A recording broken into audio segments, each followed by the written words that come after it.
এবার নিজ ঘরে মার খেল ইসরায়েল। ইউনিট 127 আতঙ্কে ইসরায়েল সেনাবাহিনী। এবার ভারতকে কড়া বার্তা পরাশক্তি চীনের। জানাবো বাংলাদেশ পাকিস্তান চুক্তি, ভারতের মিসাইল শো, পাকিস্তানের সাথে সম্পর্কে ভারতের বার্তা। শত্রুদের ধসিয়ে দেওয়ার নির্দেশনা দিলেন মোস্তফা খামেনি। নতুন নির্দেশনা নিয়ে মাঠে নামছে ইরান। এবং সর্বশেষ জানাবো ইরানের ইউরেনিয়াম জব্দের শিগগির অভিযান চালাবে মার্কিন স্পেস ফোর্স। দর্শক শুনছিলেন সংবাদ শিরোনাম, এবার জানিয়ে দিব বিস্তারিত সংবাদ। তবে তার আগে অনুরোধ থাকবে ভিডিওটিতে একটি লাইক দিন এবং আমাদের চ্যানেলটি সাবস্ক্রাইব করে বেল আইকনটি ক্লিক করে রাখুন। এবার নিজ ঘরে মার খেল ইসরায়েল। ইউনিট 127 আতঙ্কে ইসরায়েল সেনাবাহিনী। আমেরিকার উস্কানিতে যেন মৌচাকে ঢিল ছুঁড়ে মহাবিপদে ইসরায়েল। লেবানন থেকে আসছে একের পর এক মরণঘাতী আঘাত। এখন আর শুধু প্রতিরোধ নয়, রীতিমতো বিধ্বংসীর জবাব দিচ্ছে হিজবুল্লাহ। ইসরায়েলের দিকে ধেয়ে আসছে ড্রোন আর মিসাইল ঝড়। উত্তরাঞ্চলের একটি সামরিক ঘাঁটিতে সরাসরি হিজবুল্লাহ ড্রোন আঘাত এনেছে। এতে নিহত হয়েছে এক ইসরায়েলি সেনা, আহত হয়েছেন আরও কয়েকজন সেনা। অন্যদিকে ড্রোনের পাশাপাশি মিসাইল লণ্ডভণ্ড হতে পারে ইসরায়েলের সীমান্তবর্তী অঞ্চল। যেন সাপের লেজে পা দিয়ে ভয়ঙ্কর প্রতিহতের মুখোমুখি নেতানিয়াহু সৈন্যরা।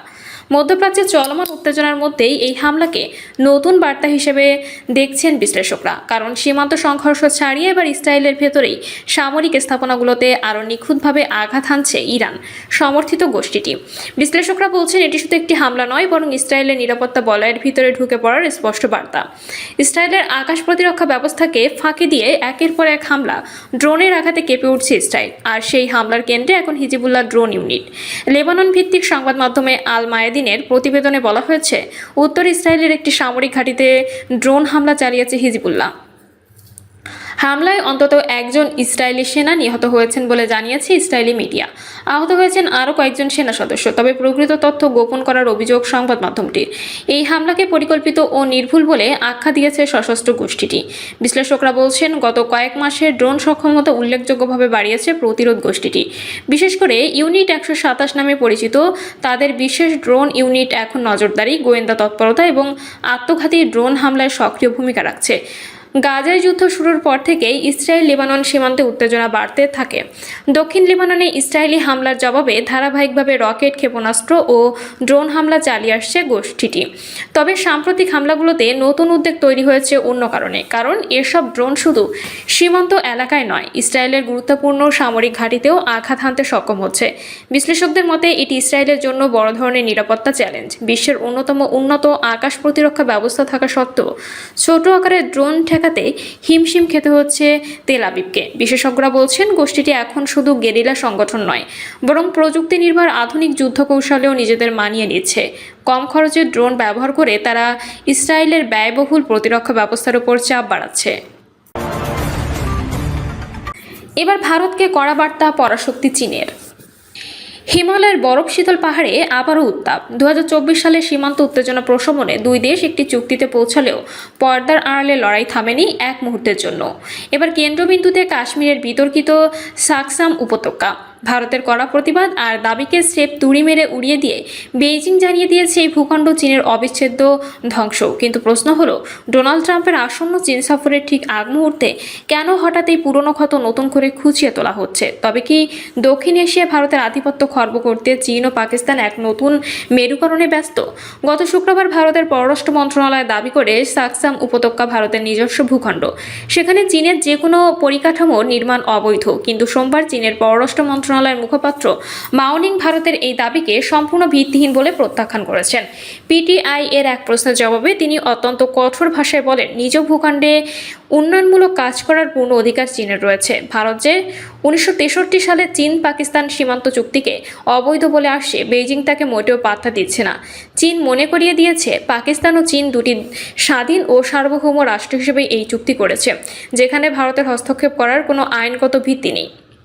বিশ্লেষকরা বলছেন এই উত্তেজনার টাইমিং অত্যন্ত তাৎপর্যপূর্ণ। মার্কিন প্রেসিডেন্ট ডোনাল্ড ট্রাম্পের আসন্ন চীন সফরের প্রাক্কালে ভারত হয়তো চেয়েছিল চীনের ওপর আন্তর্জাতিক চাপ তৈরি করতে, কিন্তু বেইজিং স্পষ্ট করে দিয়েছে ওয়াশিংটনের সাথে তাদের দ্বিপাক্ষিক সমীকরণ যাই হোক না কেন, সার্বভৌমত্বের প্রশ্নে তারা এক চুলও ছাড় দেবে না। বিশেষ করে চীন পাকিস্তান অর্থনৈতিক করিডোর বা শিপেক নিয়ে ভারতের আপত্তিরও কোনো মূল্য বেইজিংয়ের কাছে নেই। চীন পরিষ্কার বার্তা দিয়েছে, সীমান্ত নিয়ে তারা পাকিস্তানের সাথে যে সমঝোতায় পৌঁছেছে তা অটল। ভারতের প্রয়োজনীয় পদক্ষেপ নেওয়ার হুমকি, চীনের সামরিক শক্তির সামনে যে নেহাতুই কাগজে বাঘ, তা আবারও প্রমাণিত হলো। 2020 সালের গালওয়ান সংঘর্ষের পর থেকেই ভারত কোণঠাসা হয়ে পড়েছে।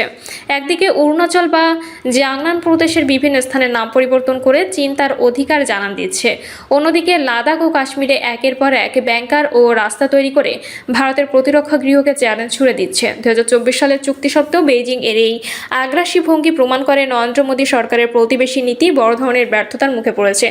দক্ষিণ এশিয়ায় ভারত যে তার বন্ধু ও প্রভাব উভয়ই হারাচ্ছে, তা এখন দিবালোকের মতো স্পষ্ট। সাকসাম উপত্যকা দিয়ে চীনের এই অনড় অবস্থান ভারতের জন্য এক বড় কূটনৈতিক পরাজয়। ট্রাম্পের সফরের আগে ভারতকে একঘরে করে দেওয়ার এই কৌশল বেইজিং খুব সুনিপুণভাবে বাস্তবায়ন করছে। হিমালয়ের এই স্নায়ুযুদ্ধ শেষ পর্যন্ত কোন দিকে মোড় নেয় তাই এখন দেখার বিষয়। তবে আপাতত একথা নিশ্চিত, দিল্লির রক্তচক্ষু উপেক্ষা করে চীন তার নিজের পরিকল্পনাতেই অবিচল। বাংলাদেশ পাকিস্তান চুক্তি, ভারতের মিসাইল শো, পাকিস্তানের সাথে সম্পর্কে ভারতের বার্তা। দক্ষিণ এশিয়ার কূটনীতি ও শক্তির রাজনীতিতে একসঙ্গে দুই ভিন্ন বার্তা।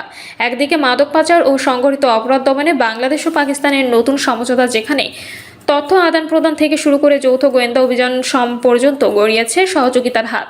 অন্যদিকে ঠিক সেই সময়ে ভারত দেখালো সামরিক শক্তির নতুন প্রদর্শনী, সফলভাবে পরীক্ষা করলো দীর্ঘ পাল্লার মিসাইল সহযোগিতা আর প্রতিযোগিতার এই সমান্তরাল দৃশ্যপটে নতুন করে প্রশ্ন উঠেছে, দক্ষিণ এশিয়ার ক্ষমতার ভারসাম্য কি নতুন মোড় নিতে যাচ্ছে? এই নাটকীয় পরিবর্তনের মাঝে তৈরি হচ্ছে নতুন ভূরাজনৈতিক বাস্তবতা। মাদকদ্রব্য ও সাইকোট্রপিক পদার্থের অবৈধ পাচার রোধে নতুন এক সহযোগিতার পথে হাঁটছে বাংলাদেশ ও পাকিস্তান। শুক্রবার রাজধানীর হোটেল ইন্টারকন্টিনেন্টাল স্বাক্ষরিত হয় একটি সমঝোতা স্মারক। এতে বাংলাদেশের পক্ষে স্বরাষ্ট্রমন্ত্রী সালাউদ্দিন আহমেদ এবং পাকিস্তানের পক্ষে স্বরাষ্ট্রমন্ত্রী সৈয়দ মহসিন রাজা নাকভি সই করেন। এই চুক্তির আওতায় মাদক পাচার, সংগঠিত অপরাধ এবং অর্থ পাচার রোধে একে অপরকে তথ্য ও প্রযুক্তিগত সহায়তা দেবে দুই দেশ। শুধু তথ্য আদান প্রদানই নয়, যৌথ গোয়েন্দা অভিযান, নিয়ন্ত্রিত ডেলিভারি অপারেশন এবং প্রশিক্ষণ কর্মসূচিও থাকবে এই সহযোগিতার অংশ হিসেবে। চুক্তিতে আবারও বলা হয়েছে, মাদক পাচারকারী নেটওয়ার্ক নতুন রুট এবং লুকানোর কৌশল নিয়ে নিয়মিত গোয়েন্দা তথ্য বিনিময় করবে। এই দুই দেশ পাশাপাশি মাদক শনাক্তে আধুনিক প্রযুক্তি এবং সিফারটক ব্যবহারের অভিজ্ঞতাও ভাগাভাগি করার হবে। আগামী 10 বছর কার্যকর থাকবে এই সমঝোতা। বাংলাদেশ ভারত কূটনৈতিক অগ্রগতির সময়ে দক্ষিণ এশিয়ার নিরাপত্তা আলোচনায় ভিন্ন এক বার্তা দিয়েছে ভারত। দেশটির উড়িষ্যা উপকূলের এপিজে আব্দুল কালাম দ্বীপ থেকে সফলভাবে পরীক্ষা করা হয়েছে দীর্ঘ পাল্লার অগ্নি সিরিজের মিসাইল। এই মিসাইলে রয়েছে মাল্টিপল ইন্ডিপেন্ডেন্টলি টার্গেটেবল রি-এন্ট্রি ভেহিকল বা MIRV প্রযুক্তি, যার মাধ্যমে একটি মিসাইল একাধিক ওয়ারহেড বহন করে ভিন্ন ভিন্ন লক্ষ্যবস্তুতে আঘাত আনতে সক্ষম। প্রাথমিকভাবে ধারণা করা হয়েছিল এই অগ্নি 6 মিসাইলের পরীক্ষা, তবে পরে জানা যায় এটি ছিল উন্নত সংস্করণের অগ্নি 5 এর পূর্ণ পরীক্ষা। এই মিসাইল প্রায় 5000 কিলোমিটার দূরের লক্ষ্যবস্তুতে আঘাত আনতে সক্ষম এবং পারমাণবিক অস্ত্র বহনের সক্ষমতাও।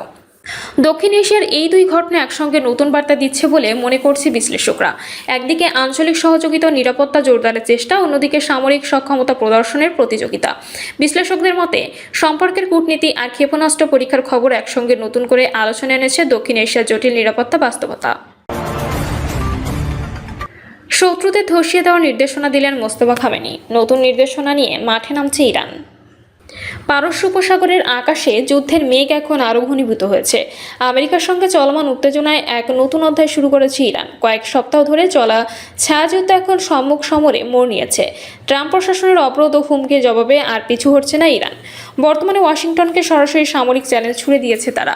এই উত্তেজনার কেন্দ্রে রয়েছে ইরানের নতুন সর্বোচ্চ নেতা মোস্তফা খামেনি। তার একটি নির্দেশে মধ্যপ্রাচ্যে ভূরাজনৈতিক সমীকরণ বদলে যাচ্ছে। পশ্চিম এশিয়ার যুদ্ধ শুরুর পর মোস্তফা খামেনি অনেকটা আড়ালে ছিলেন, তবে রবিবার তিনি শক্তিশালী উপস্থিতির জানান দিয়েছেন। ইরানের রাষ্ট্রীয় গণমাধ্যম জানিয়েছে, মোস্তফা খামেনি সামরিক বাহিনী প্রধানের সঙ্গে বৈঠক করেছেন।